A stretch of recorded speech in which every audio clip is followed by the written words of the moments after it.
Graça e paz, irmãos e irmãs.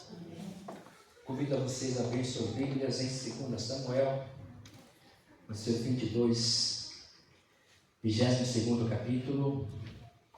2 Samuel, 22º capítulo. Estarei lendo a partir do verso 28 até o 33 apenas. Mesmo assentados, vamos estar atentos à palavra de Deus.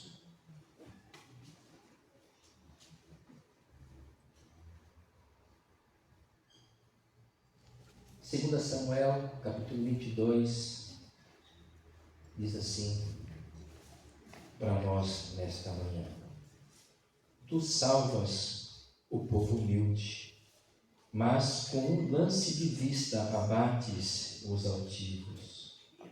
Tu, Senhor, és a minha lâmpada, o Senhor derrama luz nas minhas trevas, pois contigo desbarato exércitos. Com meu Deus salto muralhas. O caminho de Deus é perfeito. A palavra do Senhor é provada. Ele é escudo para todos os que nele se refugiam. Pois quem é Deus senão o Senhor, e quem é rochedo senão o nosso Deus? Deus é a minha fortaleza e a minha força, e Ele perfeitamente desembaraça o meu caminho. Oremos. Paizinho, eu quero te agradecer por esse momento especial, estarmos reunidos na tua casa. Te agradecer porque o Senhor nos concede mais uma vez o privilégio de estarmos no teu santuário para juntos aqui louvarmos o teu nome. E agora refletirmos na tua palavra e clamamos ao Espírito Santo que o Senhor nos ensine, o Senhor nos toque, nos alimente o coração, a mente, e que nós possamos nos aproximar mais do Senhor, para que deixemos de ser negligentes, imperitos, imprudentes, e conforme a tua vontade. Nos abençoa, Pai, nos faz ver o quanto nós precisamos do Senhor. Fala conosco, revela-nos a tua palavra, porque em todos os atos desse culto nós temos sido já abençoados. O Senhor já tem falado aos nossos corações, o Senhor já tem nos tocado, porque é a tua palavra que rege esse culto, é o teu nome que nós honramos e glorificamos, Jesus querido, nosso Senhor, nosso pastor amado. Amém. Confesso que estou no meu limite físico hoje, tanto é que após a mensagem não vou cumprimentar ninguém, porque a gente não sabe o que tem ainda, né? No tempo de hoje pode ser qualquer coisa, mas é isso, estamos aqui. Mas eu faço questão porque até que o Senhor tem nos abençoado. Eu tenho muito prazer de estar na casa. Alegrei-me quando me disseram: vamos à casa do Senhor. Quando eu não puder estar aqui, porque a coisa está feia mesmo, e aí eu acho que vou estar pedindo para o Senhor me leve. Porque assim mesmo tem que ser. Crise todo mundo enfrenta, preocupações, e é sobre isso que nós vamos falar hoje. E essa mensagem está pronta desde terça-feira passada. Está no meu coração, e ela vai falar sobre o que o Senhor vê, ouve e age. Quanto mais precisamos do Senhor em nossa vida, senão quando enfrentamos lutas, desafios, doenças, decepções, crises. Nesse momento devemos nos aproximar do Senhor, não o contrário. Que infelizmente a maioria das pessoas, ao que tem a crise, ela se afasta da presença do Senhor, foge da presença dos irmãos e irmãs, como se envergonhados estivessem. Parece que há muito que perder, né? Vivemos num mundo de aparências. Você conhece alguém que era religioso e quando passou por dificuldades, abandonou a fé? Abandonou a caminhada de sua devoção? Eu conheço.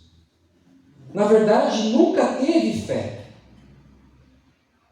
Sempre foi um mero religioso. Quem sabe alguém até com cargos, mas que se comportava como um sócio de um clube social. Qualquer um. Não de fato o corpo da Igreja de Cristo, de irmãos e irmãs que caminham juntos, enfrentando tudo juntos, se fortalecendo, se ajudando, se motivando, se perdoando, crescendo cada vez mais, diante de todos e principalmente diante do Deus vivo, o Senhor da igreja. Nós precisamos voltar a pensar que nós somos a igreja, o corpo de Cristo, e que caminhamos nesse mundo com a presença dele. Como dissemos aqui em curso passado, ele não foi a lugar nenhum, ele continua se manifestando em nossas vidas e está conosco até o final.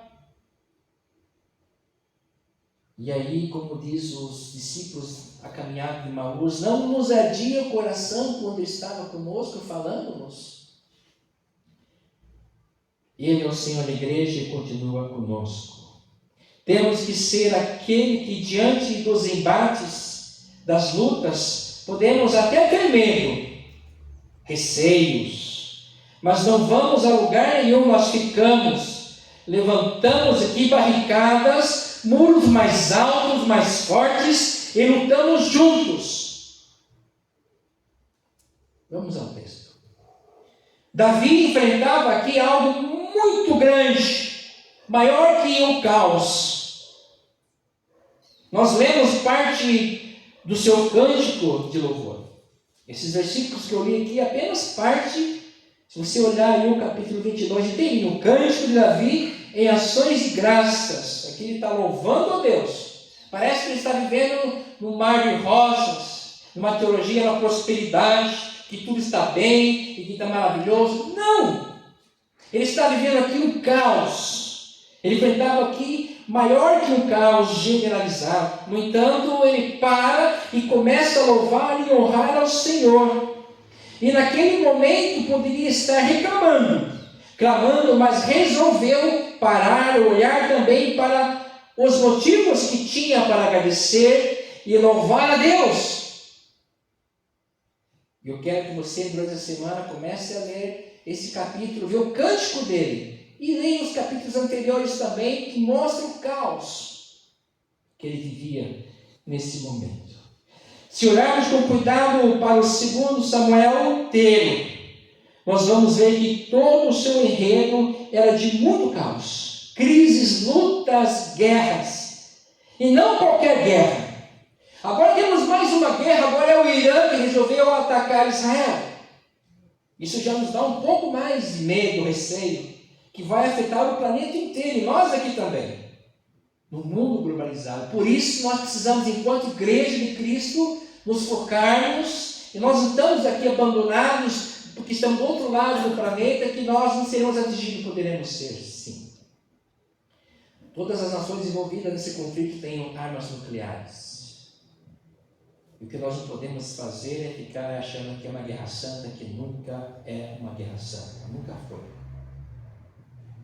E agora entrou o Irã nessa guerra junto com Hamas, Hezbollah, palestinos.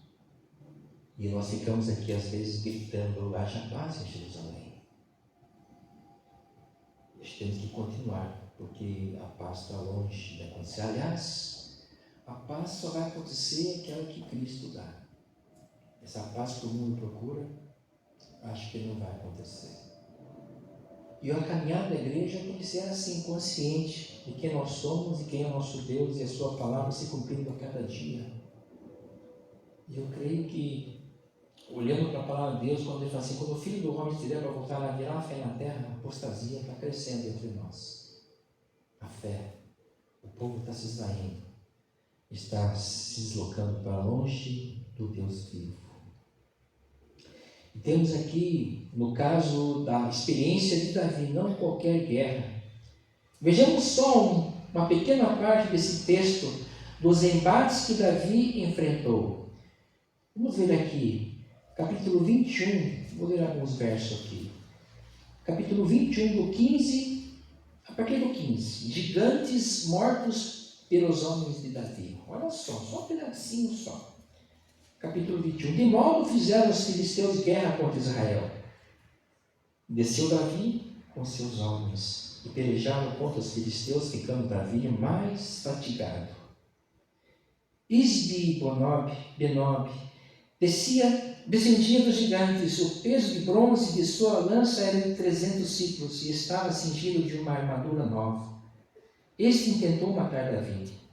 Porém, Abisai, filho de Zeruia, socorreu, feriu os filisteus e o matou. Então, os homens de Davi lhe juraram, dizendo: nunca mais sairás conosco a peleja, para que não apagues a lâmpada de Israel. Depois disso, houve ainda em Gob outra peleja contra os filisteus. Então, Sibecai, o Husatita, feriu Asaf, que era descendente dos gigantes. Houve ainda em Gob outra peleja contra os filisteus, e Elamã, filho de Jaare-Oregim. Aqui o Elamã é Davi, uma outra tradução do hebraico. O Belemita feriu a Golias, e o Eteu, cuja lança tinha a haste como eixo de tecelão. Houve ainda outra peleja, esta foi em Gate, onde estava um homem de grande estatura, que tinha em cada mão e em cada pé 6 dedos, 24 ao todo. Também esse descendia dos gigantes. Quando ele injuriava Israel, Jonatas, filho de Simeia, irmão de Davi, o feriu. Estes 4 nasceram dos gigantes em Gate e caíram pela mão de Davi e pela mão dos seus homens. Homens gigantes, fortes, preparados. Homens que tinham 6 dedos em cada mão e nos pés também, 24 dedos. Aqui é um símbolo de muita força, muito poder, adestramento. E o texto fala que Davi estava muito exausto, fatigado por demais. Mas em meio a tanta guerra e tanta luta, ele não desiste.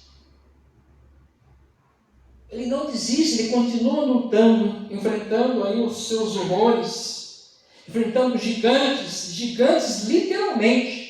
Não é só figurativo, não, gigantes literalmente, homens preparados com armaduras, com lanças pesadas. E nós conhecemos um pouquinho a história de Davi, sabemos o quanto ele é arrojado, ainda mais que esse povo, os filisteus, afrontavam o povo de Deus, subjugavam o Deus Altíssimo. E aí Davi ia para cima deles. E o texto segue. E depois de muito exausto e de louvor, um cântico de ações de graça, nós precisamos ainda pensar nisso. De exausto, louvarmos a Deus. De repente, enfermo, louvarmos a Deus, agradecermos mais, louvarmos mais a esse Deus. Às vezes nós apenas seguimos aí, buscamos a lógica desse mundo, de tanta luta, tanta decepção. De tanta luta e tanta decepção. E nós precisamos levantar a cabeça, porque senão a gente vai também sucumbir. Mas esse exemplo aqui de Davi, não aconteceu isso não, pelo contrário. Mesmo exausto, ele começa a louvar o Senhor. Ele sabia quem era ele. Esse mesmo Davi que queria muito construir a casa para que Deus fosse honrado, cultuado, num santuário feito por ele, mas o Senhor não deixou. E mesmo assim, ele, até o final, ele ficou firme, entendendo que Deus é Deus. E que Deus não tem que dar satisfação para mim, para ninguém, sobre as suas ações. Às vezes queremos questionar a Deus. Ontem, conversando com um querido amigo do ministério, ele estava questionando a Deus pelas suas lutas. E ele estava entrando nesse buraco de que parece que Deus é responsável, de que Deus tem que dar um jeito na situação. Ele não tem que dar jeito nenhum. Ele tem que ser adorado, honrado, louvado, porque Ele é Deus. E é por isso que nós temos que manter-se no nosso lugarzinho. E Davi tinha essa consciência de quem ele era. Ele tinha essa consciência de que Deus é Deus, eu sou pecador, em pecado me concebeu minha mãe, ele mesmo diz lá no Salmo. E nós, com o nosso pecado, às vezes achamos que nós somos algo especial diante de Deus. Nós não somos, nós não conhecemos a Deus. Aliás, eu desafio a você, você não conhece nem você mesmo. O nosso coração é enganoso e nos prega peças. Nós vivemos nos sabotando constantemente. É por isso que nós não podemos nos afastar da presença do Deus vivo, que se isso acontecer, nós fatalmente sucumbiremos. Nós somos pecadores. E Jesus veio para nos confrontar com o nosso pecado, para que nós pudéssemos ser salvos, redimidos, e encontrássemos a salvação. E foi por isso que Ele veio, porque Ele quer que nós nos encontremos com Ele, com a salvação, com a alegria da vida e com um propósito real de vida. Não apenas ficarmos nos degradando, olhando para a lógica desse tempo e achando, tentando encaixar a nossa vidinha nessa lógica, nesse espaço consumido, materialista, capitalista. Não é disso que se trata. A nossa relação com Deus vai além disso. Essas fazem parte das coisas, das demais coisas. Nós podemos ter sim nossos projetos, lutarmos sim para a nossa sobrevivência. Hoje há um projeto pedagógico implantado no país, do projeto de vida dos nossos estudantes, dos adolescentes e jovens. No nosso tempo, no meu tempo, era projeto de sobrevivência. Acho que da maioria de vocês, certo? Uns ou outros aqui. Hoje nós temos essa faculdade mais facilitada das pessoas pensarem no projeto de vida, e às vezes nós achamos que, e nesse projeto de vida ainda, nós devemos encontrar Deus e, como Davi aqui, louvarmos o seu nome. Tu, Senhor, é a minha lâmpada. Ele clareia a minha vida, a minha mente. O Senhor derrama luz nas minhas trevas. Ele sabe quem Ele é. Não é homem perfeito. Ele precisa dessa luz que venha sobre as trevas dele. Davi não era perfeito. Sabemos disso, mas ele reconhecia isso diante de Deus que é santo. E ele seguia confiando, lutando, honrando ao Senhor com sua força, com sua inteligência, com sua devoção, com tudo aquilo que ele tinha. Ele clamando aqui, tu, Senhor, és a minha lâmpada. O Senhor derrama a luz nas minhas trevas. Apesar de tudo, Davi reconhecia e sabia que ele não, mas o Senhor é perfeito. O verso 31, o caminho de Deus é perfeito, a palavra do Senhor é provada. Ele é escudo para todos os que nele se refugiam. Nós queremos que o Senhor seja o nosso defensor, o nosso escudo, então nós temos que nos refugiar nele. Aqueles que habitam nos esconderijos do Altíssimo, a sombra do Senhor, onipotente descansará. Então não é para qualquer um. Aquele que quer ser protegido pelo Senhor tem que entrar na sombra dele, ficar na sua sombra, ali na sua palavra, na obediência. E é por isso, não é por longe disso, que Davi é considerado um homem segundo o coração de Deus. Isso está lá em Atos 3, 22. Porque ele era obediente. Ele era um homem obediente. Um homem segundo o coração de Deus.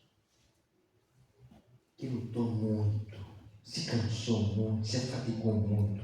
Mas em vez de reclamar, ele louvava a Deus, honrava a Deus com sua vida e com todos os seus bens. Ele não pôde construir o templo, mas ele arrebentou todos os seus bens e dos oficiais do seu templo e jogou lá na vida, no colo do seu filho, para que, está aqui o que você precisa para que você construa o templo. Para nós adorarmos o nosso Deus.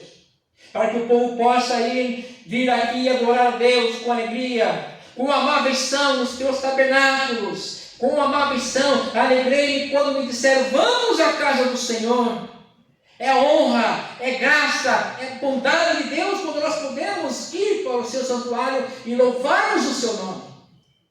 Onde Ele nos toca, Ele nos recebe, nos aceita, nos perdoa, nos abraça, nos alimenta e dá sua luz sobre as nossas vidas. Ele é lâmpada, Ele é a luz para a nossa vida. Nós não podemos nos afastar desse Deus.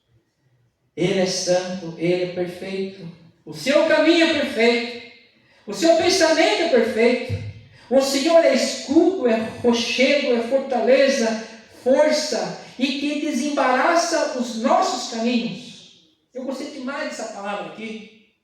Verso 33, Deus é minha fortaleza, a minha força, e Ele perfeitamente desembaraça o meu caminho. Às vezes nós estamos enrolados. Nós nos enrolamos em muitas coisas. Parecemos às vezes Jonas lá no ventre do grande peixe, enrolados as algas lá, sem conseguir respirar direito, às vezes, quase morrendo.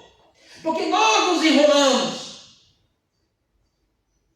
Mas vem o Senhor com sua bondade e perfeitamente desembaraça o meu caminho. Ele deu a meus pés a ligeireza das corças. Ele me firmou nas minhas alturas. Grande guerreiro, grande vencedor do povo de Deus, porque ele estava sempre na obediência do Senhor. O Senhor mandava assim, vai guerrear, e ia guerrear. Vai e fica, ele ficava. O que hoje está embaraçando as nossas vidas? O que hoje está enrolando a gente assim que a gente não consegue?